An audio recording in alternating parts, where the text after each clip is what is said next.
apa dia malu kami. Kami ikan, gimana. Karena ya saya pernah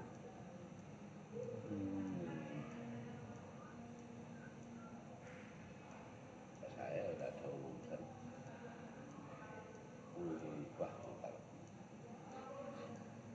itu lagi ini nggak rapi kan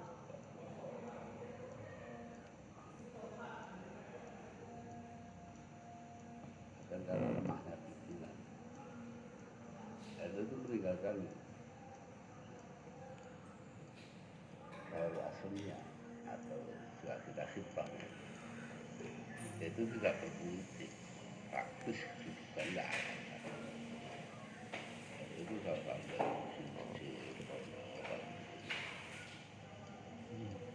kemudian dari partinya dari mahasiswanya ini Jepang apa RMI NU lah iya ke Solo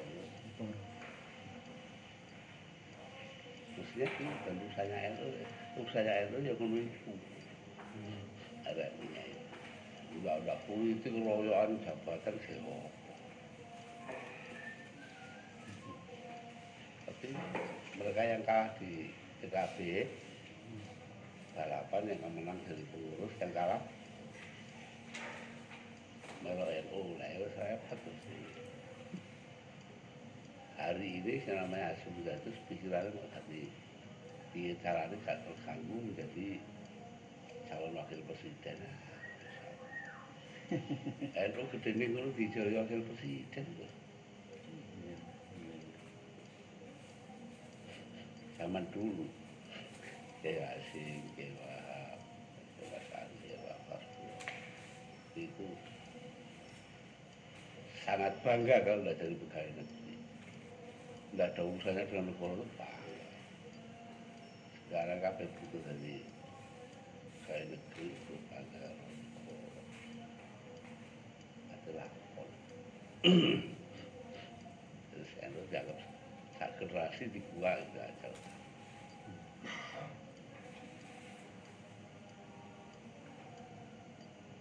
aman dia di mana saja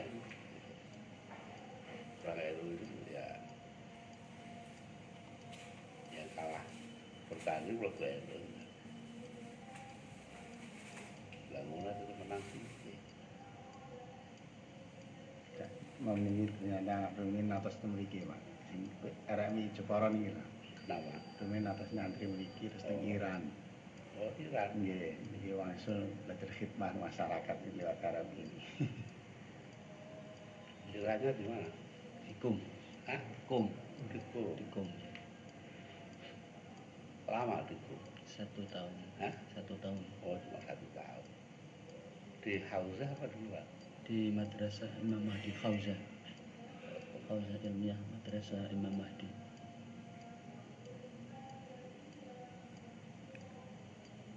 dan sekarang saya sedang menulis disertasi untuk program doktor di Yayan Mangusono Semarang S3 saya sudah tentang apa? Tentang pemikiran hukum Islam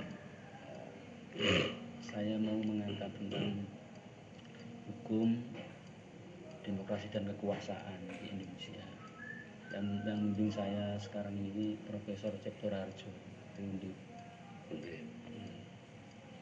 Cipto Harjo iya untuk apa? Saya punya ide kalau ada pemikiran bahwa buku-buku yang berkembang seputar hukum di Indonesia ini kan dipahami masih banyak yang mengacu pada teks undang-undang sehingga berdampak pada krisis global yang berpengaruh terhadap berbagai sistem termasuk sistem politik di negara ini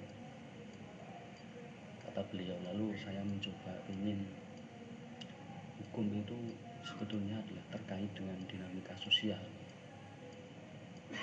sehingga perlu adanya interpretasi hukum semua aparat hukum mulai dari hakim agungnya sampai masyarakat grassroots mempunyai hak untuk melakukan penafsiran terhadap hukum itu sendiri. Oh iya Harus kalau bukan harus kan karena hukum di Indonesia ini kan berkembang beraturannya sendiri. Satu, aturan bahwa dulu yang mengembangkan hukum itu dua pihak. Satu pihak sekuler, dua pihak kiai. Ini aja sudah apa ya istilahnya itu menjadikan satu suangnya itu gak karuan. Gak urip itu karena bisa. Yang kedua itu bahwa di antara kiai-kiai itu sendiri sudah ada perbedaan besar.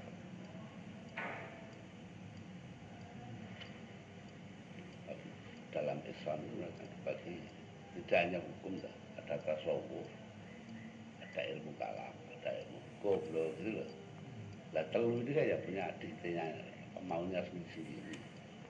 Bagaimana supaya mereka bisa mendukung sebuah agenda Islam yang umum. Jadi mengembangkan hukum Islam itu kangelan dhewe. Hukum umum tidak pernah tahu Arab, blas wes.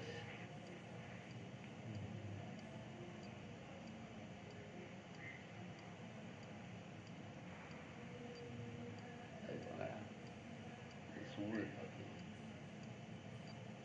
konco-konco, apalagi tambah Iran,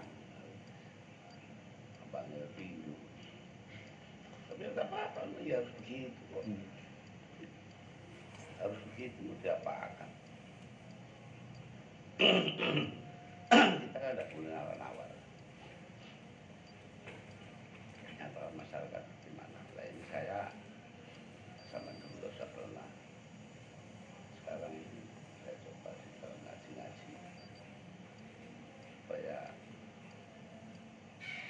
kita terhadap yang lain ada istilah melebar gitu. Mendalam dan melebar. Melebarnya itu belajar itu tidak hanya fikihnya orang Islam, tidak hanya sufinya orang Islam, orang Sulito, tidak hanya itu juga penyanyi orang Syiah, penting sekali. Makanya tafsir Mizan itu bagi saya memang coba-coba ini sesuatu yang sangat penting. Kemarin dulu beberapa waktu yang lalu Mustafa ngomong pada saya apa saja yang harus dipelajari. Itu nantinya buku-buku Syiah itu harus. Dia nanya pada saya buku Syiah yang ditimbulkan oleh penulis Syiah. Iya, ketika Hamzah mulai naik, mulai naik itu orang Syiah tidak cukup lagi hanya sejarah saja bahwa Sayyidina Ali karena Allah keluarga Nabi itu punya tempat tertentu, tidak cukup itu saja.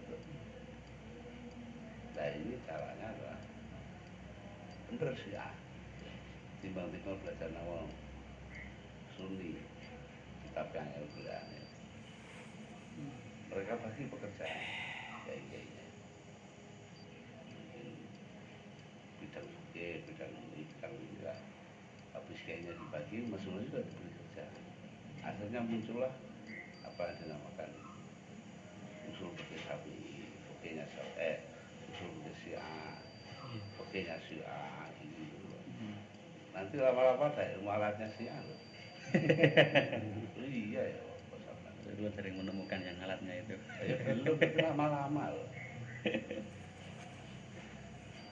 Di Syiah itu lebih besar loh. Iya. Dan mendalam karena Syiah juga harus mempertahankan diri terhadap satu hal yang dialami oleh Sunni juga. Indonesia itu dulu karena bahasa Asy'ari plus apa itu Kiai Muhammad Hasbullah plus Haji apa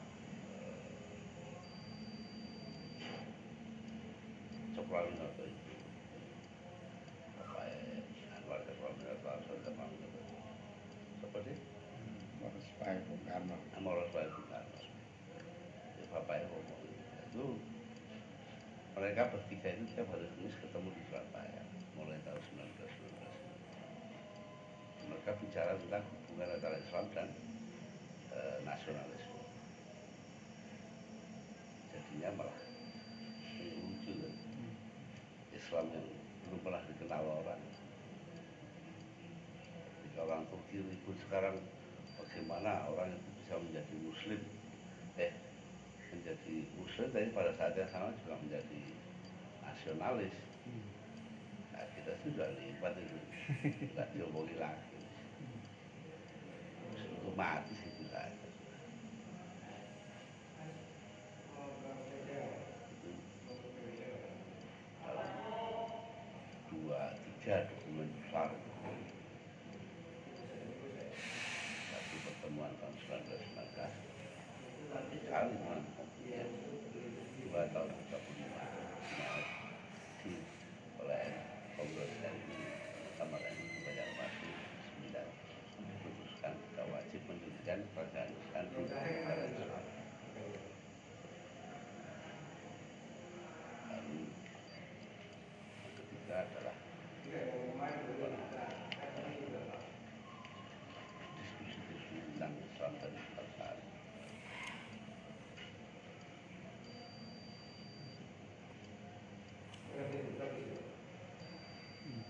Dan Indonesia itu mau nggak mau ya harus, kalau bicara tentang Islam ya bicara nasionalisme, kalau bicara nasionalisme harus bicara Islam. Makanya PDI Perjuangan nggak mau bicara tentang Islam, ya sudah itu ditinggal dalam pemilihan dengan kayak PDI Perjuangan. Nun sewu, kalau kita menilik negara-negara yang sudah maju dalam buku sejarah, kados Amerika misalnya maju dengan mahkamah konstitusinya, Jepang dengan otoritas kehakiman, Inggris dengan undang-undang perburuan. Mereka semuanya jelas negara maju karena mereka berangkat dari pertama memahami dulu secara pasti apa dan bagaimana karakter bangsa mereka sehingga maju. Lalu di Indonesia sekarang kan muncul pemikiran sebetulnya kalau kita ingin membangun pertama dari sisi hukumnya, hukum yang paling tepat yang menjadi hukum positif dan Indonesia itu hukum apa? Itu ya setelah kita memahami hukum Indonesia sampai aneh-aneh. Belajar dari pengalamannya NU tadi, itu loh. Adalah kita betul hukum Islam yang benar, hukum yang benar di Indonesia. Kalau dulu hukum di Indonesia itu diisi oleh orang-orang yang anti-Islam, ya, anti-bicara orang sekuler dan orang-orang fikih, usul fikih satu itu besok-besok harus atu itu. Tapi saya dibiarkan begitu saja. Nah, Jepang itu sebenarnya itu Pak, apa harus belajar mengenai orang Jepang itu dari bagaimana mereka modern sendiri.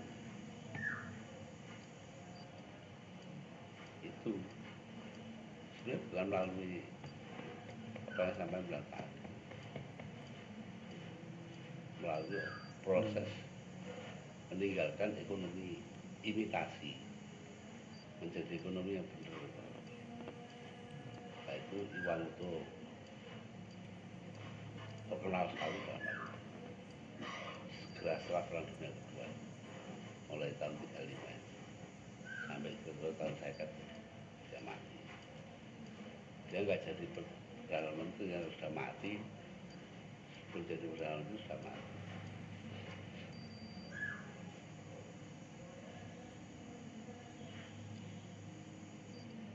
Nah, timbulnya dari mana? Loh.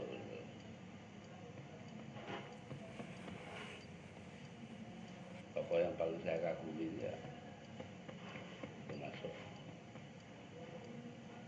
Yasuda Fukawa. Itu menjadi pendiri Shogun Tokugawa. Tapi ya dia hanya menyediakan sarana, bukan kayak Iwamoto menggunakan 2 aplikasi dari Meiji restorasi dan modernisasi itu, yaitu kemampuan untuk bersaing. Itu di situ Yoshida Shigeru Perdana Menteri pertama setelah Perang Dunia Kedua. Jadi kita pelajari hidupnya kayak apa. Kalau itu saya ngomongin, oh Jepang ya, di Jepang caranya tahu.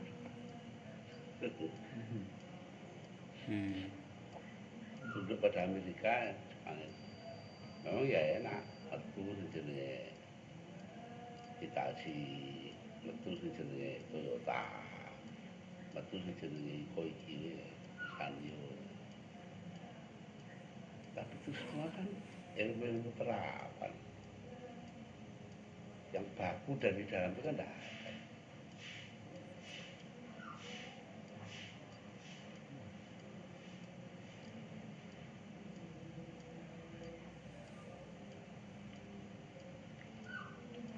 Saya bilang tadi Inggris itu buruk ya. Betul memang ya buruk, tapi dalam arti yang apa yang dibilang orang masalah keterbalikan. Ketika Karl Marx dengan Das Kapital mencoba mengeluarkan buruh harus begini, pegang kekuasaan sendiri. Akhirnya di Partai Komunis. Dan ketika Adam Smith dan Ricardo itu dengan kapitalismenya berusaha mengeluarkan buruh dari lingkaran setan, yang membuat laba dan membuat besarnya